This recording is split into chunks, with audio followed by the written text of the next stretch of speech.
Good afternoon, everybody. Welcome to the Lunchtime Discovery series. Hey, thanks for being here. Thanks for tuning in to today's noontime program. My name is Chris Smith. I'm curator for the Daily Planet Theater at the North Carolina Museum of Natural Sciences, but all you folks know me as your host for our Lunchtime Discovery series. It's great to be here with everybody. Hope you're having a great week so far. We've got a great presentation lined up for you today. In fact, we've got a great 2 or 3 presentations lined up for today because we're going to be hearing from a panel of speakers all about one of the jewels of getting outside in North Carolina, Chimney Rock. Now, over in the chat box there on YouTube, I think it's on that side of me, maybe it's over there. If you've visited to Chimney Rock, have a cool story to share, post that in the chat, type it up for us. When we get towards the end of the program, we'll start doing audience questions and answers, and we might have a moment to share some of your stories and experiences of visiting Chimney Rock. But also that means you can type up questions as we go throughout the program. So leave your thoughts, leave your questions there. And then after the presentations, I'll be grabbing those and sharing them with today's guest speakers as we learn and explore Chimney Rock. Now, to get the program started, I have to do some housekeeping. First off, I want to thank the people with the Department of Environmental Quality in the Office of Environmental Education for helping us bring you the Lunchtime Discovery series. In fact, we at the museum, we help them bring it to you. We host it, they organize it. It's a great partnership and collaboration that we've got going on. So many thanks to them. Let's see, I mentioned typing stuff in the chat. Okay, we're good to go. Except that, like be nice to each other in the chat, all right? Be civil. It's the internet, I know. Let's be nice to one another and be nice to our guests because they're nice people. They've taken time out of their day to be here. Let me introduce the first nice person to get us started. Kat Scala is the education specialist with Chimney Rock Management. Kat, welcome to the program. Hey, Chris, thank you so much for having us. We're always super excited to share our love and passion for Chimney Rock. I am the education specialist for Chimney Rock Park Management, and I was tasked with bringing this presentation to you all. And one thing I've learned as an educator is if you can get a specialist, do so. So I have gathered 2 specialists for you to help with this presentation. And we decided on the topic of history. And when I think of history of Chimney Rock, I think of Mr. Todds Morse. And Todd has been the former owner of Chimney Rock, and he was with the park for 21 years running the park. So long time experience running the park. His family owned the park for 4 generations. So when I think of history, I think of Todd. And Todd was nice enough to come out and do this with us. He is not only a former owner, but he is an author, which you'll hear about in a little bit. And to me, he's a brilliant storyteller. So I was so excited that Todd would come out here and share his love and knowledge of Chimney Rock. So I'm going to turn it over to Todd to tell you all a little bit about the history of the park. Thanks so much, Kat, for the nice introduction, and thanks, Chris, also for inviting me here today to be able to talk a little bit about our family's long relationship with Chimney Rock. I can't really say that, now that I've been introduced as knowing all this stuff, I can't really say that I know a lot about the years before our family became involved with Chimney Rock, but I do know that Chimney Rock actually never looked like the image that you see on the left. This exaggerated artistic rendering was from a publication back in the 1870s, and it was the earliest image I could find when I was doing my research on Chimney Rock's history. What we do know is that the Cherokee would inhabit the area around Chimney Rock for many centuries, and that was until the government issued a land grant to a man named Tench Cox, who was a contemporary of some of the founding fathers back in 1795, and it was for 400,000 acres that included Chimney Rock. He would sell a portion of the land on which Chimney Rock sits back in 1826 to somebody from Paris, France, oddly enough, in order to settle a debt. And this person would pretty much turn around and sell Chimney Rock to a speculator group in New York, like the next day. They would hold it until 1890, when a local politician and businessman named J.B. Freeman bought up some acreage immediately around Chimney Rock. Now, Freeman was the one who put in the first stairs to the top of Chimney Rock and knew that it could be a wonderful attraction. The photo that you see on the right is undated, but as you can see, there are no rails. But that was after the first set of steps was put up there. And if you look really closely at the picture, you can actually see a couple people up on top of Chimney Rock. Well, our family's involvement started with my great-great uncle, Dr. Lucius B Morse on the left. He was a physician who had contracted tuberculosis in Chicago and in the late 1800s, and then ended up moving to Asheville for a more healthful climate and also work with a local doctor who was helping other tuberculosis sufferers. So he was quite ill, but he had amazing vim and vigor.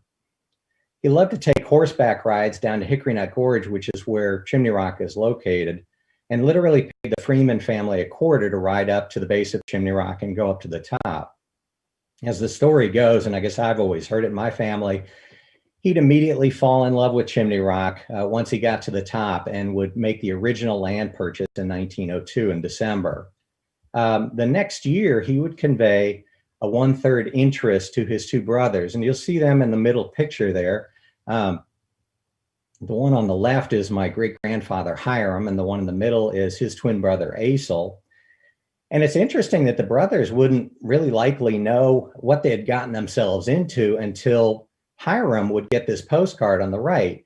If you can see it clearly, it's a picture of Chimney Rock, and down at the bottom it says, "This is it," in quotes, and the initials LBM. So this was a postcard from Dr. Morse to Hiram, and it was probably the first time Hiram ever saw Chimney Rock.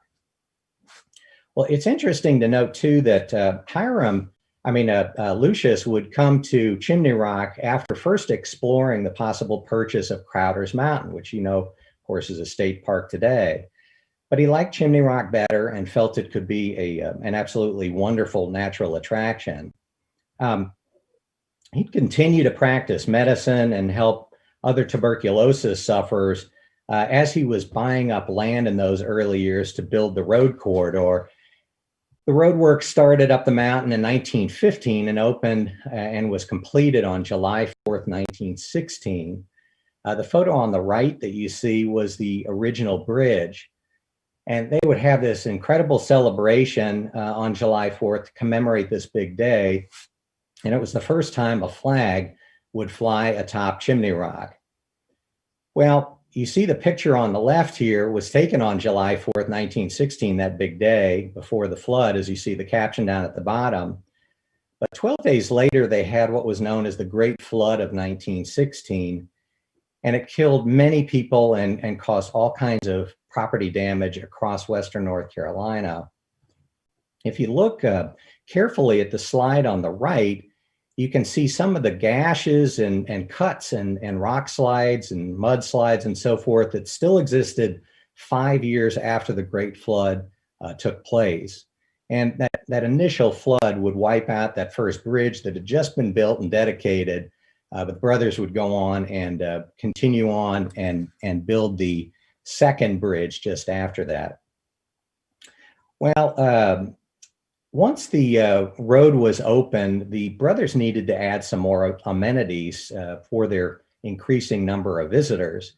The photo that's on the right-hand side shows the 200-seat dining pavilion that opened to the public in 1918 on what is now Vista Rock. The next time you go to Chimney Rock and you're on Vista Rock, try to imagine a building this huge that sold chicken dinners on this really fairly small site. On the left is the Cliff Dwellers Inn that opened in 1920, and it featured a club room, which you see if you look that big building on the left-hand side of the picture was the club room, and it also included 10 small cottages just past that. For point of reference, if the elevator were there today, or in this picture rather, it would be appearing in the lower right-hand corner of this picture, just to give you some perspective about where that was located. The club room that you see there was pretty amazing, and the interior was pretty wonderful. One of the greatest features was that the interior wall of the clubhouse was the cliff face itself. Well, these photos show some old trail scenes. The one on the left is the old cliff trail before any railings had been put out there in the early days. And it was formerly, before our family was involved, was an old hunting trail, and it became the first trail in the park. On the right, you'll see what's now Opera Box with three women sitting there in long dresses. And if you look carefully enough at this picture, you'd see that the woman on the right was wearing high heels. Not necessarily something I'd recommend if you're planning a hike anytime soon to Chimney Rock. Well, so much of the vision and the work that went into our trail system was due to the incredible man that you see in the middle there, Guilford Nanny. He was incredibly creative and resourceful as he constructed trail systems, the ladder you see on the right, and all kinds of steps over the mountain. And it was in order to give people access to all this incredible scenic beauty.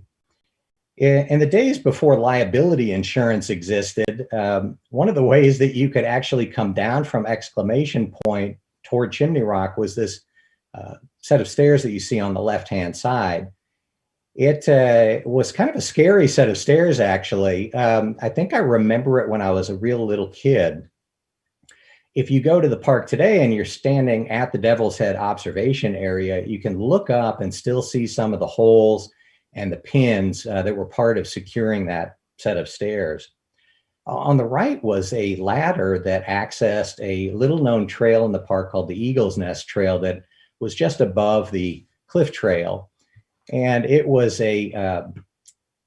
really a trail to nowhere. It just followed a narrow ledge and had a pretty spectacular view, but it didn't go very far and it didn't have any railings to speak of. So that trail didn't really last very long in Chimney Rock's history. A lot of the trail work that you'd see on the Skyline Trail and the Cliff Trail began in earnest in the 1920s.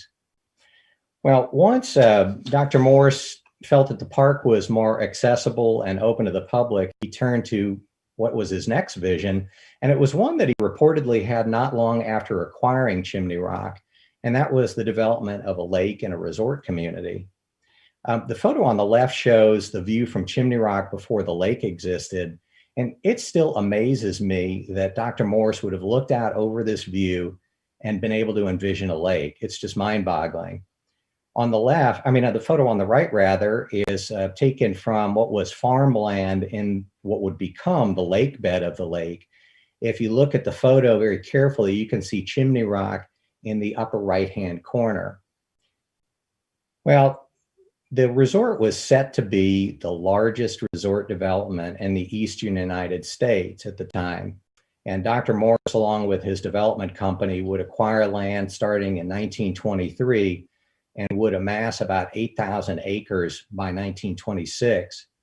If you could look into the detail of this image, you could see all the stuff that would have been included in this development, like multiple golf courses, one of which was on top of Chimney Rock Mountain, interestingly enough, polo fields, a casino, an airfield, all kinds of residential lots and more. But at the time the dam was completed, in 1926, and the water was starting to rise, this development was starting to fail. I had always been told that it was the stock market crash in 1929 that had done in the development, but in fact, it was the land bust that occurred in Western North Carolina and also in Florida in the mid-20s that would doom this. And I think you could make an argument that the failure of this development really prevented Lake Lure from being overbuilt and would be very different today otherwise. So I think that would have potentially taken away from the incredible scenic beauty that is down there in that valley. Well, after the development dream had ended, Dr. Morse wanted to look for other ways to create access to the top of the mountain. And one way was this horse trail that went from the parking lot area up to the base of Chimney Rock. And if you look on the photo on the left, you can see the horses traversing this pretty narrow trail going up back behind what's now the Sky Lounge. And then if you look carefully at the photo on the right, you can actually see the stairs going up to Chimney Rock. It's just amazing to me that they were able to get horses to that point. Well, the trail was open in the late 1930s, and it didn't last particularly long, and it made way for what would be the next vision, and that was the elevator. The last collective goal that the three brothers shared was, in terms of access, was the elevator. It was a way to get literally everyone up to the top by Chimney Rock. And sadly, Dr. Morse would not be around to see this completed. He passed away in 1946. There were a number of ways that they considered doing this, and it's kind of a fun, there's some fun stories around that. But you'll see that what we ended up going with is the plan that we have today, and that's the 198-foot tunnel inside the mountain, which is the photo on the right, and then the 258-foot shaft, a 26-story shaft that you go up today. They begin working on this in 1947. It would open to the public in 1949. And it really was quite a feat of engineering back in those days. And honestly, it would be today. The photo on the left shows the top of the shaft and the old bucket they used to be able to move materials, people up and down the hoistway as they were doing work. And one of the things I love about this photo is the gentleman who is walking across the planks, if you can see that, carrying a box of dynamite with a cigarette in his mouth. Now, I'm guessing this was in the days before OSHA restrictions took place, but that seemed like a fairly dangerous thing to be doing. Well, the brothers made a lot of improvements over the years to help Chimney Rock be a successful business. And the second and third generations, my grandfather and my father, would continue this effort. And I would arrive back in 1986 as the fourth generation and would begin making a number of physical changes to the property, including replacing the front gate sign that you see in the upper left-hand corner there. When I arrived, the sign that we had was the old sign that in the 50s and 60s used to feature an interesting smiling chimney face on it with rocking letters back and forth. It was quite a deal. We'd make improvements along the road corridor as well. And the bridge you see in the upper right-hand corner that takes you from the Sky Lounge out toward the chimney was one of the first projects I took on in the winter of 86, 87. We'd also start working more on master planning and planning in general. You see the master plan document that we've got down below. And we begin to do much more work on our marketing effort. You see one of the early brochures that we had in the lower left-hand corner. And we began a very strong focus on customer service that I'm really happy to say still is alive and well today at the park. Another thing that we put emphasis on over time was conservation and education. My dad had entered into a partnership with UNC Charlotte back in the early 80s, just before my arrival. And they set up a field research station to bring professors and students to be able to do research on the plant communities in the park at that time. We hired our first naturalist back in 1987 and opened the Nature Center, the first Nature Center that you see on the right, shortly thereafter. And over time, we'd add more educational interpretive programs. And you'll see the one that I am particularly fond of, and that was the Great Woodland Adventure, which is an educational trail for children and families. Well, this photo actually shows, in the spirit of truth here, that it actually shows 5 generations that were involved with Chimney Rock, and each one of them loved the place in their own unique ways. In the upper left-hand corner is a picture with my grandfather. He's the one in the dark suit on the right-hand side of that picture. Across from him on the very left is my Aunt Bee Washburn, granddad's sister, next to him, or next to her rather, is Granddad's twin brother, Woody.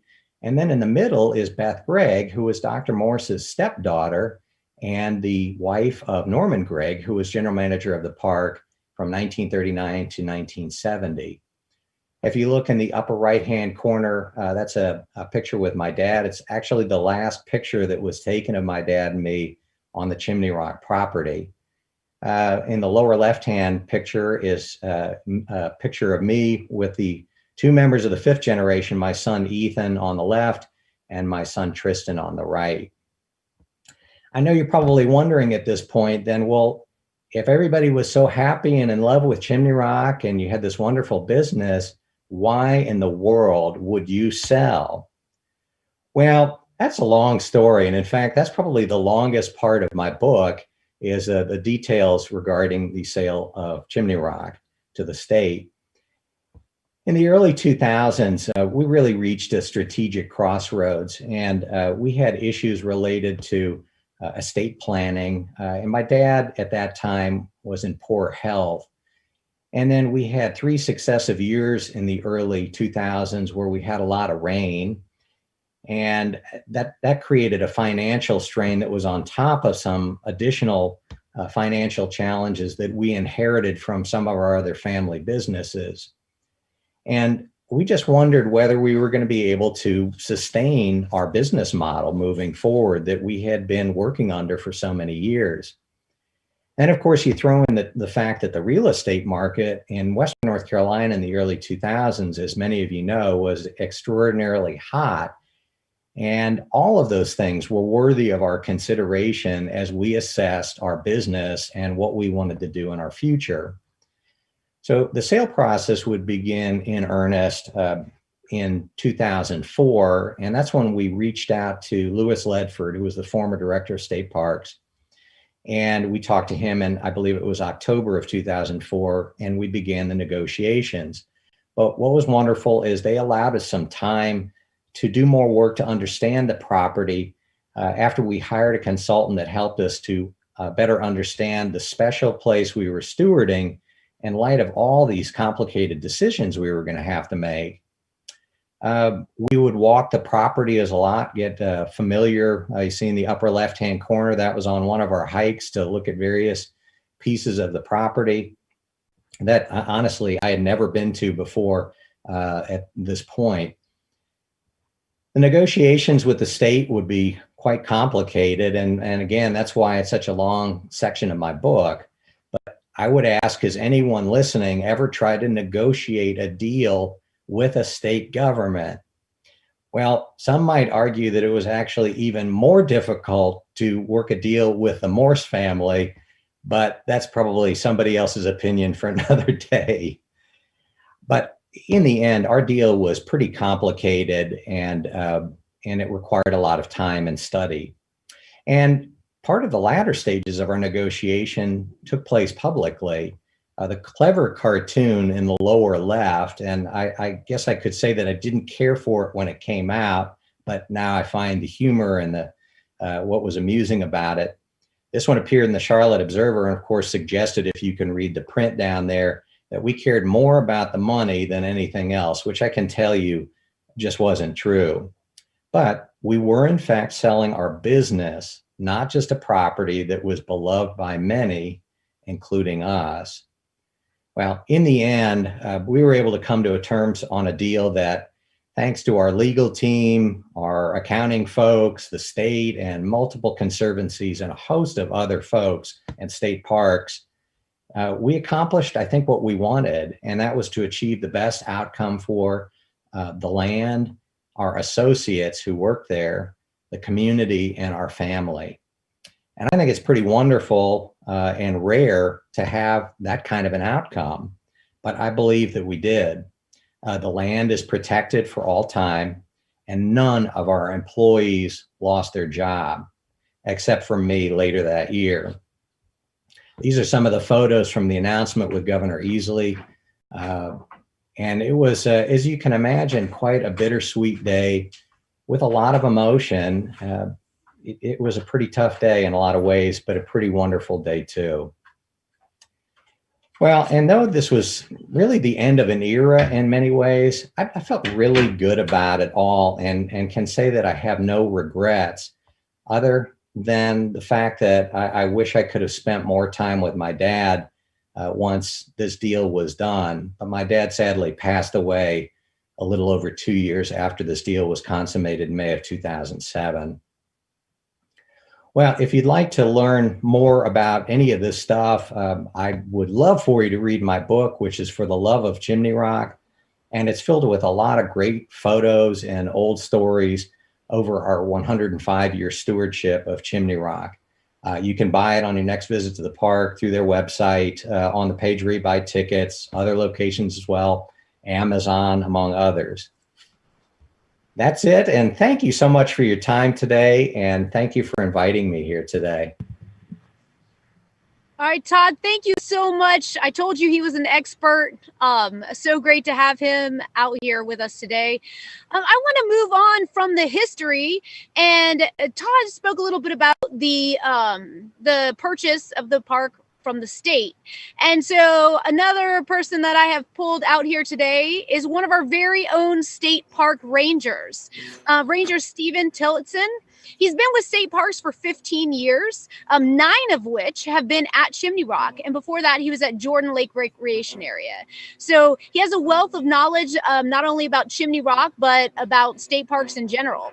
And many of you all know that state park rangers wear a lot of hats. It's part of the job.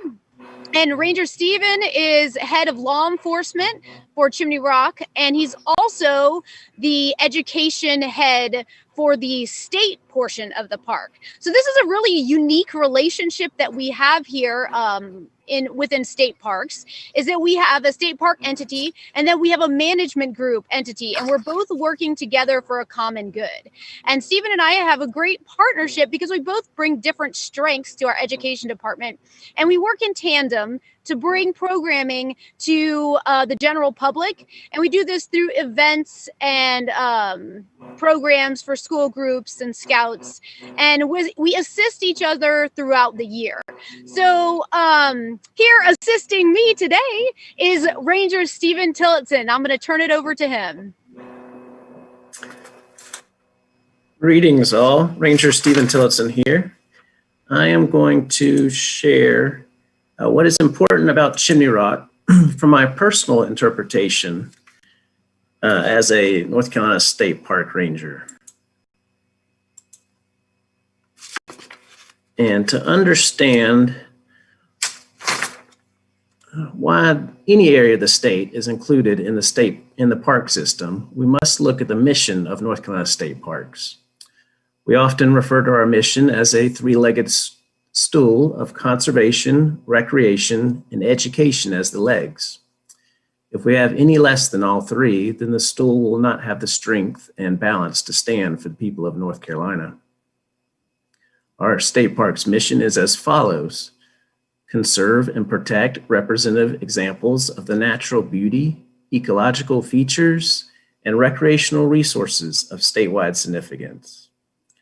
To provide outdoor recreation opportunities in a safe and healthy environment, and to provide environmental educational opportunities that promote stewardship of the state's natural heritage.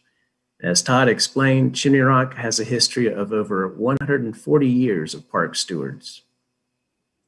When the Morse family began working towards transferring Chimney Rock to the state with the help of elected representatives, conservation partners, and many local activists, the state park system under then Director Lewis Ledford already recognized, to quote him directly, that Chimney Rock State Park encompasses one of North Carolina's most iconic landscapes and offers tremendous potential and challenges for creating a world-class state park within the Hickory Nut Gorge.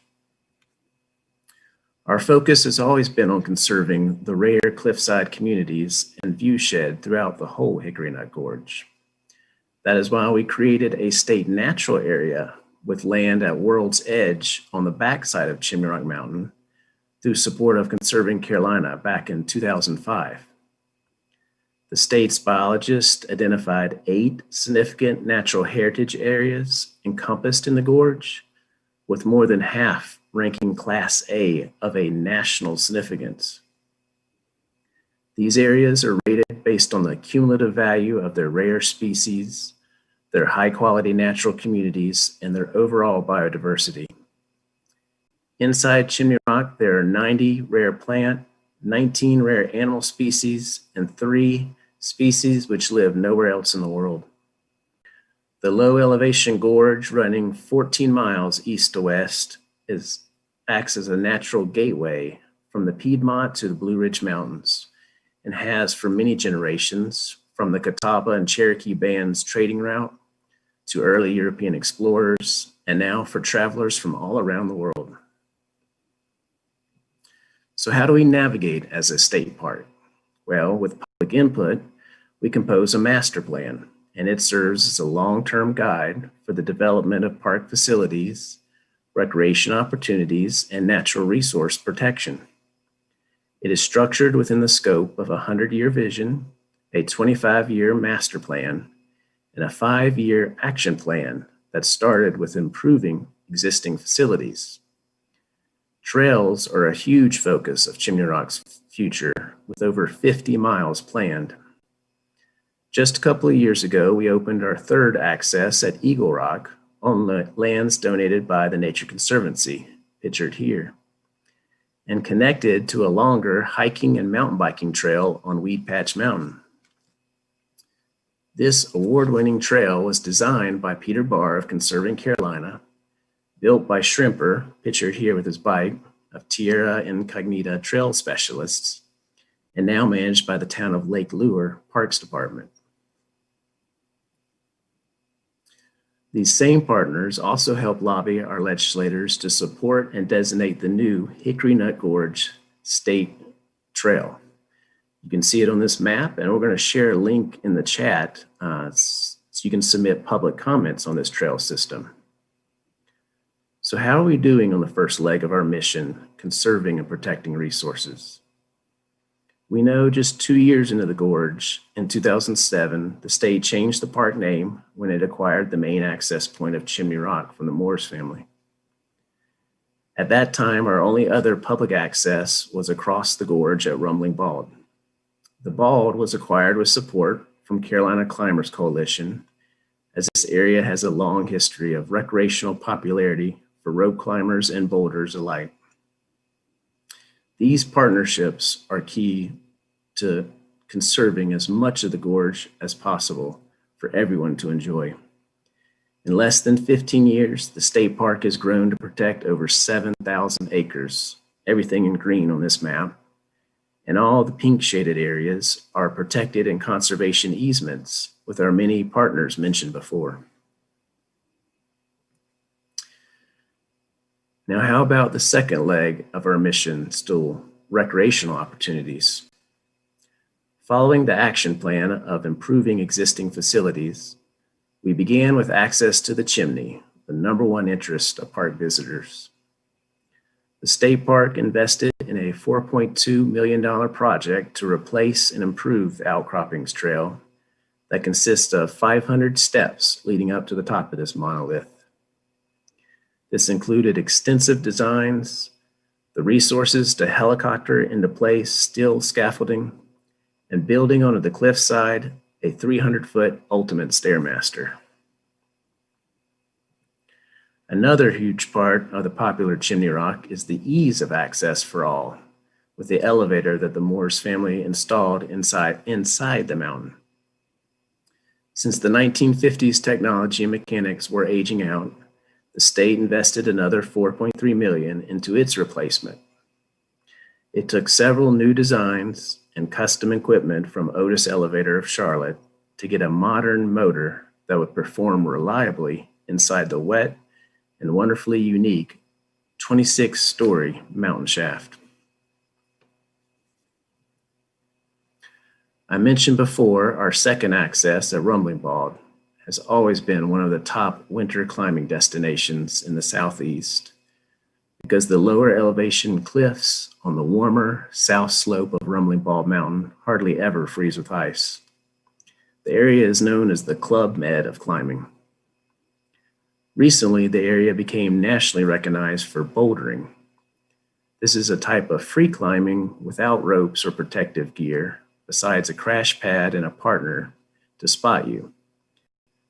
Done at relatively low heights, as pictured here in the middle. The sport comes from the problems that climbers designate as the most challenging routes to climb on the rock face.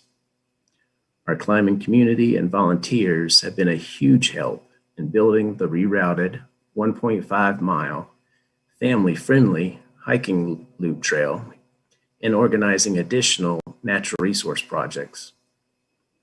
The state's voters included this area in NC Connect bond projects, and just under a year ago, we finished tripling the parking lot spaces, as well as adding a comfort station for a mere $418,000.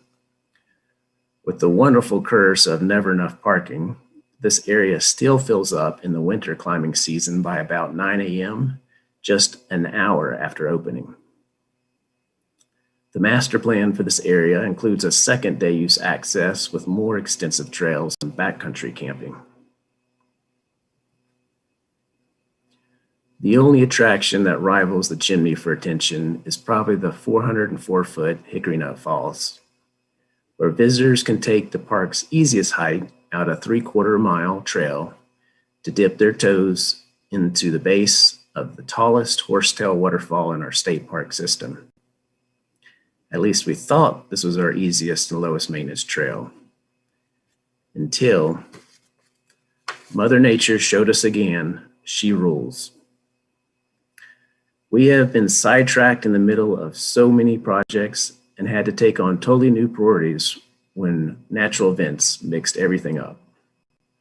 As is the natural history for many gorges and steep mountain slopes, rain, ice, and wind continue to erode our old mountains and change the shape of the landscape. In 2013, a major rock fall crushed a 100-foot bridge on the Hickory Nut Falls Trail with over 2,000 tons of rock material, pictured on the bottom left.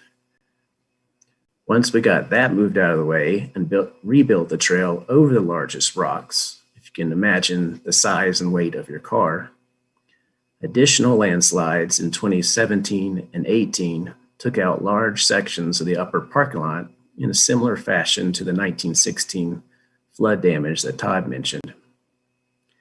We finally completed rebuilding this parking area just last November, with around 1,000 truckloads carrying 18,000 tons of gravel. So if you think 3,000 elephants worth of crushed rock, and all behind a new 40-foot tall, 670-foot long retaining wall. And can anyone guess that price tag? It was near $3 million. But this is all worth it for our amazing biodiversity and the few endemic species that continue to call the gorge home. The Hickory Nut Gorge green salamanders were classified as a unique species in 2019, with populations found nowhere else on Earth. These green camo amphibians are found in the same rock crevices that climbers try to squeeze their fingers into on cold winter adventures. What are the other two endemic species found only in and around Chimney Rock? Some very special spider species. The cave cobweb spider and the lampshade spiders were both recently classified as significantly rare. These small arachnids are similar to the green salamanders in that they need the special habitat of rock outcroppings and caves in the protected lands of Chimney Rock State Park. The Peregrine Falcon is one of our endangered species that's become a true success story of good park stewardship. These raptors went locally extinct, like many of our top predator birds, due to the harmful effects of bioaccumulating DDT from pesticides. After an environmental movement led to the ban of these chemicals in the 1970s, North Carolina Wildlife Resources selected Chimney Rock as a potential site to reintroduce this species. Adapted for the fastest aerial dives of any animal, over 200 miles an hour, peregrines nest and perch on cliff faces, like in Hickory Nut Gorge, where they can dive bomb their prey, which is other birds. With continued monitoring by wildlife biologists, volunteers, and park rangers, we have seen mating pairs return to the cliff face just around the corner from the chimney year after year. Since the falcon's success in rearing young has varied greatly, we have the support from our climbers, biologists, and birders to improve the nesting ledges, and in the coming year install a nest camera. We celebrate the peregrine story by incorporating them into Chimney Rock's Junior Ranger program to encourage our next generation of park stewards. The state quickly recognized the tradition of environmental education offered to Chimney Rock visitors over the last several decades. We have formed a unique partnership of state park rangers working alongside the education team from our private contractor to provide hundreds of public programs and events to over 300,000 park visitors each year. This completes the third leg of the state park's mission and makes the history of park stewardship at Chimney Rock even more enduring. With this review of public accesses at Chimney Rock State Park, what questions can we answer for you guys? Chris?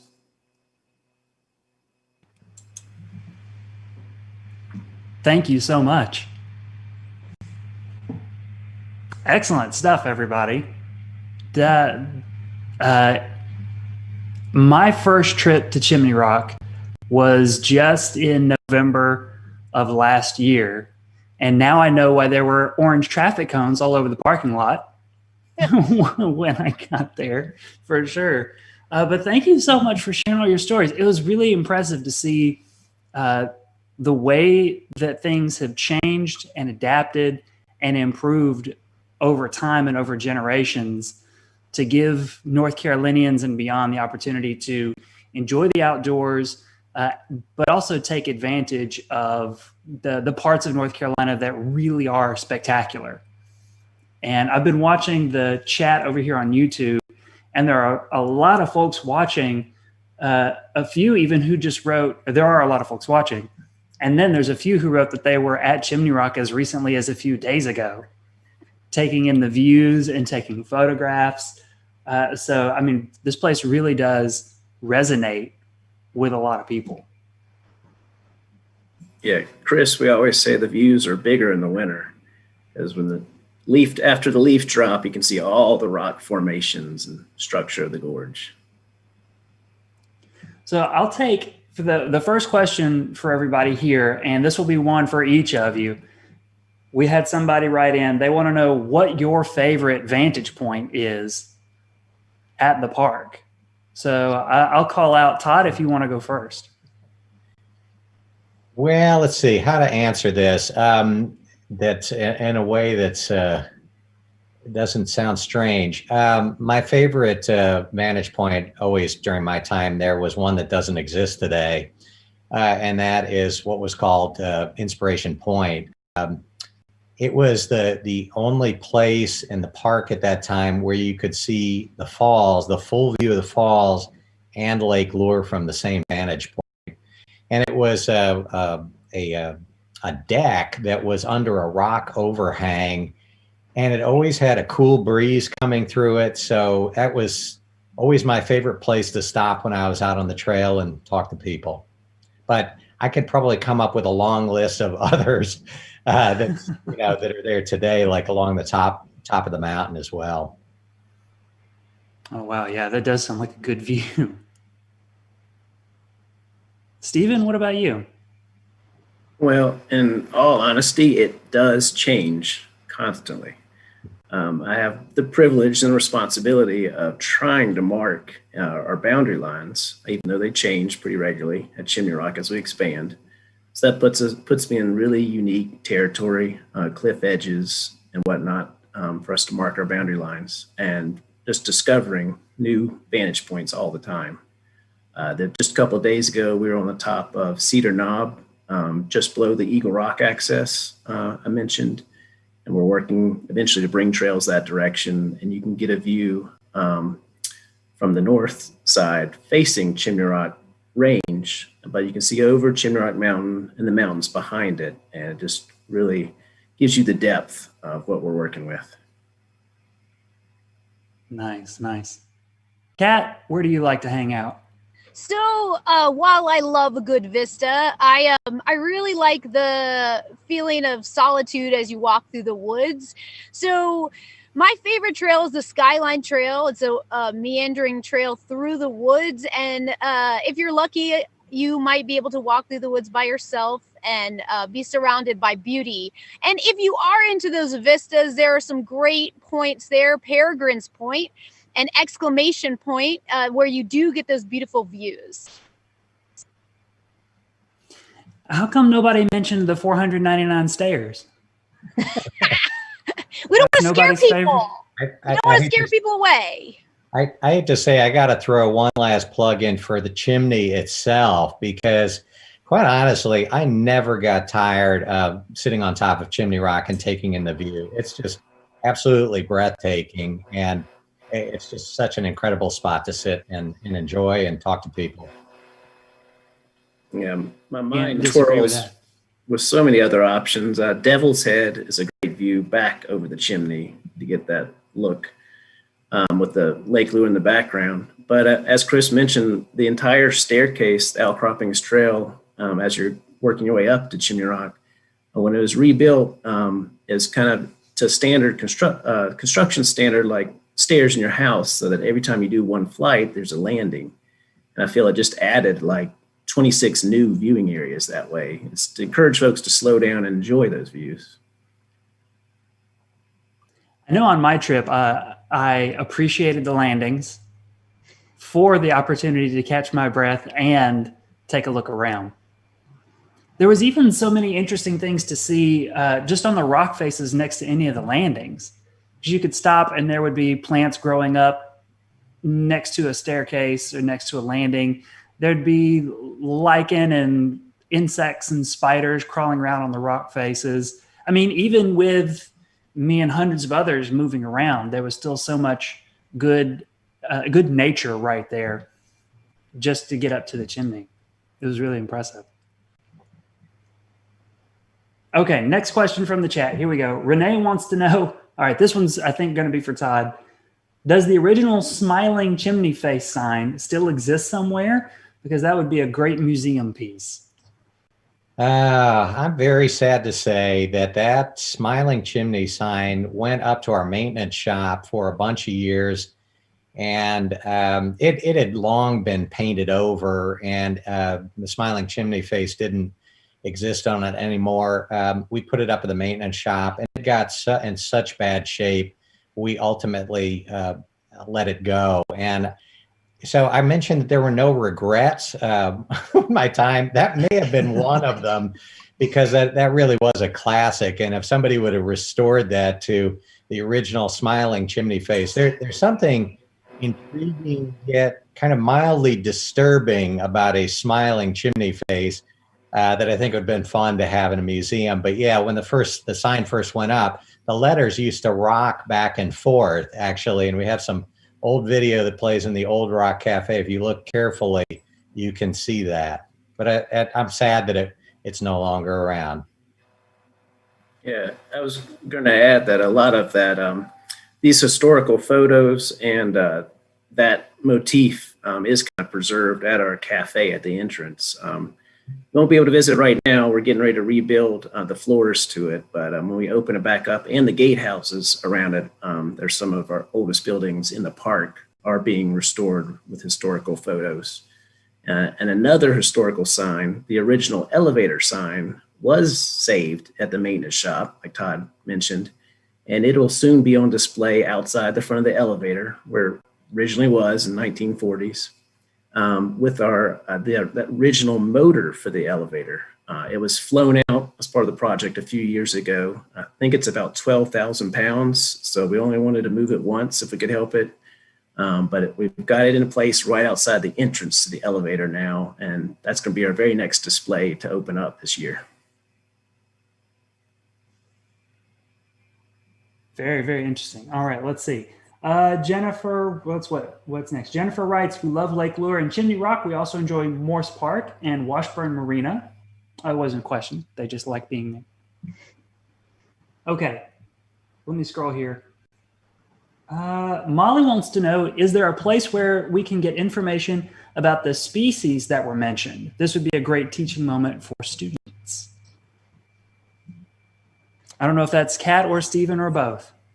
I know our master plan is available online for the park and has a lot of details about this significant natural areas and species lists. You just have to, I don't have the link handy, but you have to search for Chimney Rock State Parks master plan.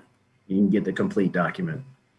It's also on the website. We have a list of what's in bloom at the time, and there are some different species that we'll have listed on the website, and I believe that's under the either what to see tab or education. All right, there you go, Molly. Dig in. Nancy is asking, across the country, demand for bikes skyrocketed during the pandemic, and it hasn't stopped. Does the master plan include the creation of bike trails? Yes, a lot of the trails had already pulled public interest even 20 years ago to drive multi-use trails in our development plan. And our most current project we'll work on next will be coming from that same Eagle Rock access where it connects the Weed Patch Trail, but continuing it down the Rumbling Bald Ridge line. And that'll be a multi-use trail for hiking and mountain bikers. Cool, lots of ways to explore. Let's see, Jennifer is asking, no, wait, I'm gonna save that one. How many miles of hiking trails are there? Renee asks. Who's it? Stephen, do you want to answer for everything? I would have to do the math. You tell me about the attraction first, Kat. So for the attraction, there are about 7 miles of trails, and they vary from anywhere from mild to strenuous, depending on the trail you're on. And our other access areas at Rumbling Bald, I mentioned, even though the climbers fill it up this time of year, it is a really moderate to easy 1.5 mile loop with the track trail interpretation there at the front for families. We have our easiest trail, actually, we sometimes overlook it, is the River Walk that begins behind the Old Rock Cafe on Main Street at Chimney Rock. It's only a short distance on us, but you have access to the river to get wet and play and fish. And it continues behind Chimney Rock Village and lots of our neighboring businesses. And it's getting improvements done this year by the village. And then the other access point with official trails would be at Eagle Rock. And we've only got about 1.5 mile trail there, the beginning of Weed Patch and a side trail to the climbing area of along the tunnel trail, but it's still really unique rock formations that families can follow that trail and explore the way the rocks have stacked and left that tunnel to hike through and such. But then, like I said, we connect to partner neighboring agencies like the Weed Patch Trail that gives you another 11 miles of backcountry hiking.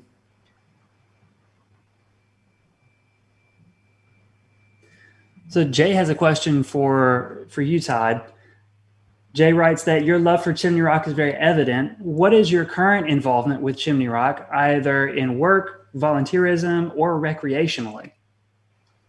Wow, that's a great question. It took me a long time to get right with all this through the sale process. And there was probably a time during that I thought I wanted to get as far away from here as I could, but it was just very stressful. But once the sale took place and I felt at peace with it all, what's so great for me is that I can go visit Chimney Rock and enjoy it like everybody else does, and not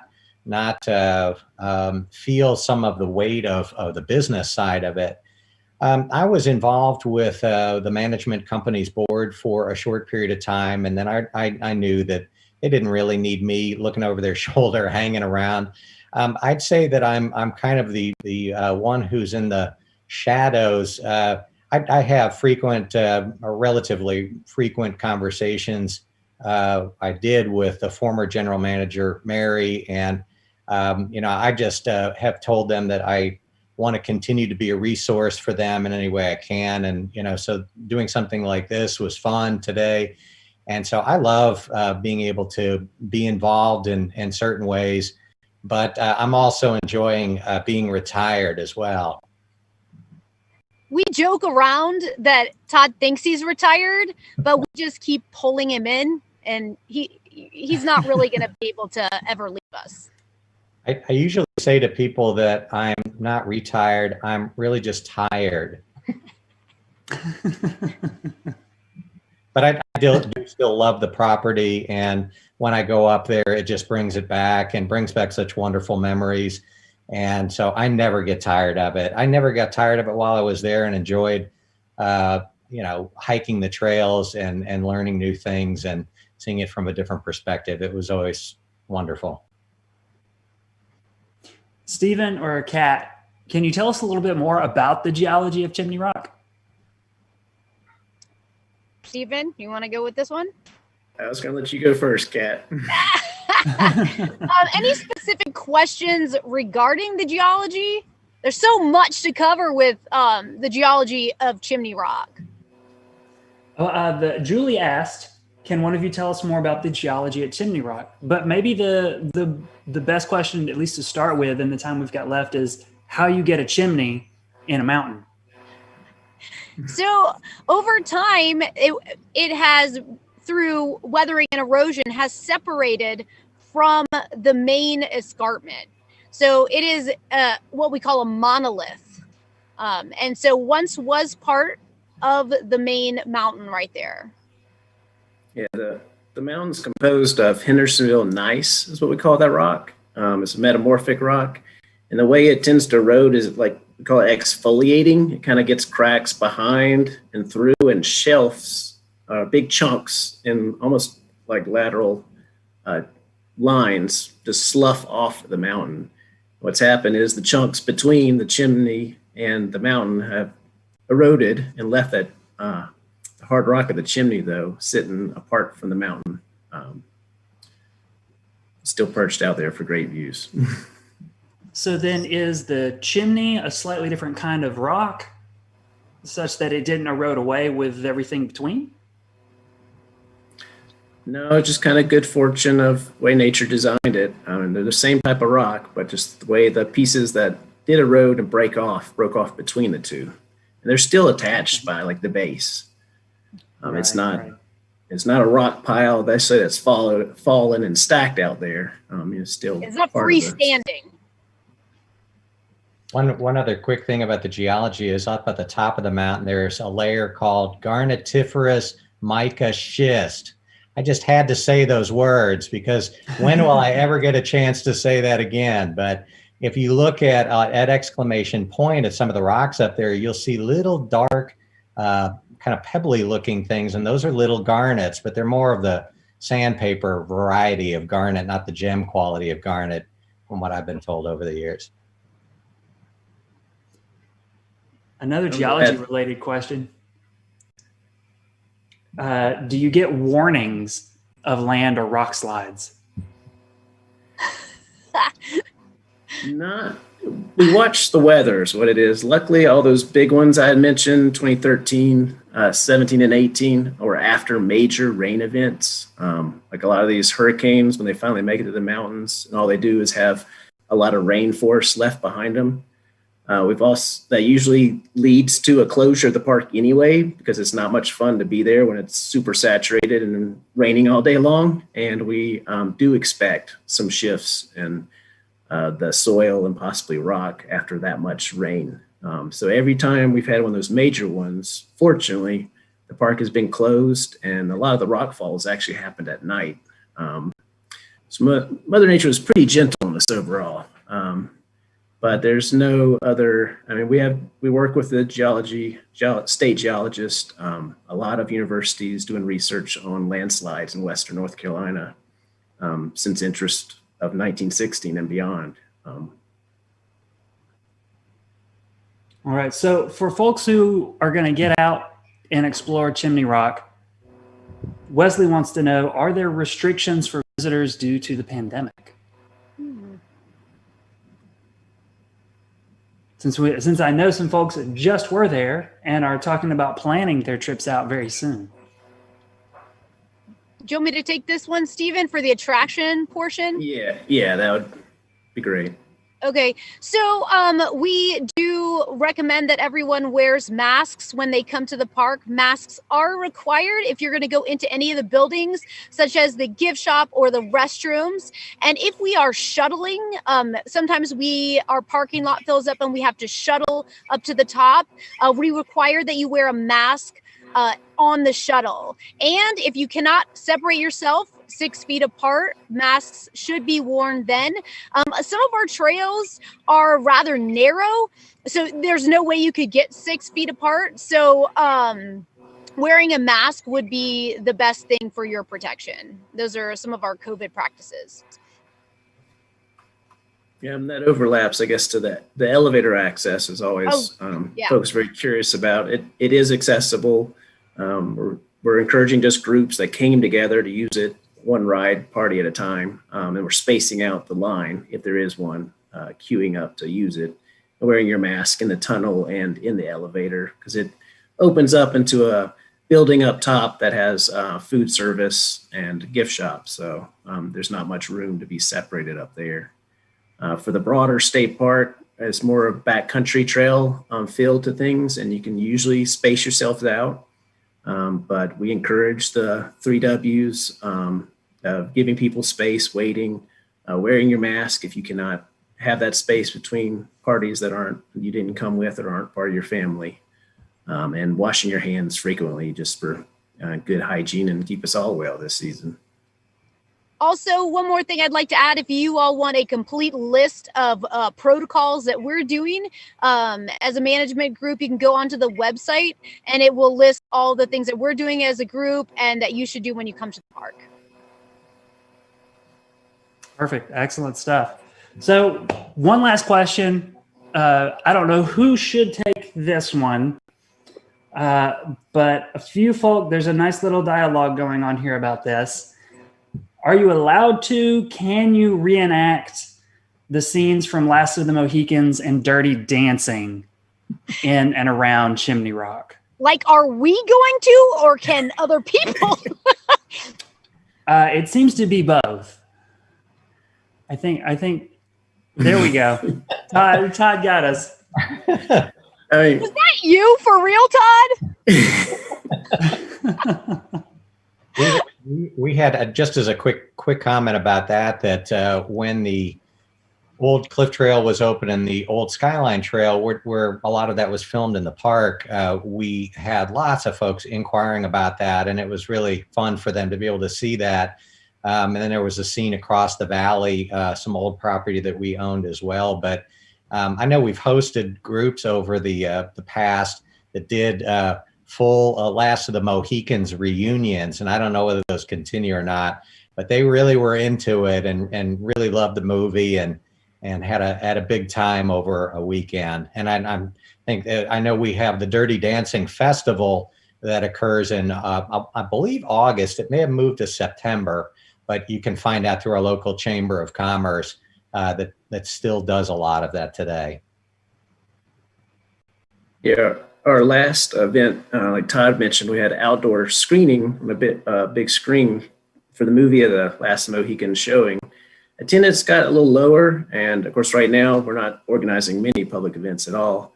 But the very last one we did, we partnered with Fort Dobbs State Historic Site, North Carolina, which is actually the only historic site related to French and Indian War period, and had reenactors, state employee staff come up and do musket firings and demonstrate a lot of the equipment and camping style of that time period. And that historic site is open in the middle of the state. Exciting stuff. There you go, everybody. What a great conversation. Learned so much about Chimney Rock and the jewel it is, the Chimney Rock Park, from the management side and from the state side. It seems like y'all got a really great thing going. out there in Western North Carolina. And I'm glad y'all are a part of it. It seems like we got good, smart people taking care of our natural resources. So with that, oh yeah, I'm over time. Okay, I'm 5 minutes over. Thank you so much, Todd, Stephen, Kat, for being here on the Lunchtime Discovery series, for sharing your knowledge, expertise, and insights and great stories.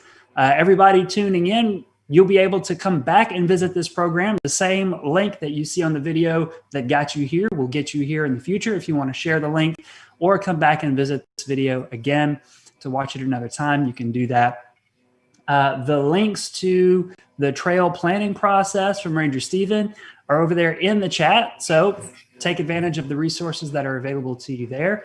And hey, if you go and visit Chimney Rock real soon and take some pictures, tag us on social media. You can tag the Office of Environmental Education on Twitter. They're at North Carolina EE. And you can learn about future upcoming events with the Lunchtime Discovery series. For example, next week's speakers moving into the month of February at eenorthcarolina.org. They've set up a great month-long Black History Month series. So we're going to be talking to some amazing folks every Wednesday at noon for the month of February. You can follow the Museum of Natural Sciences on social media as well. We're at Natural Sciences on Facebook, Twitter, and Instagram. And you can see about upcoming programs, including this one on our website as well, naturalsciences.org. Thanks to our guest speakers once again. Thanks to everybody for tuning in. We'll see you next week. Bye, everybody.